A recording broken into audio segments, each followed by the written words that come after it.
Hi guys, welcome to the channel. In today's video, I'm going to show you how you can make Facebook Marketplace post shareable. So first step you need to do is to open your Facebook and you need to log in into your account first. So I am in my account, then you need to click on to the marketplace and I'm go on to the selling tab and here you can see the post. So here you can see an option of share, click on that.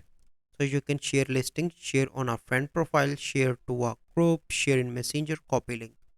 So I'm going to click on share link. So I am going to share this on my profile first. So now you can see that I'm going to post it on my profile. Now I'm going to show you this on my profile. So here you can see that now my friends are also able to share this from here. If I want, you can write anything here to ask your friends if they want to share so they can share it as well. So this is the complete process how you can make a Facebook Marketplace post shareable.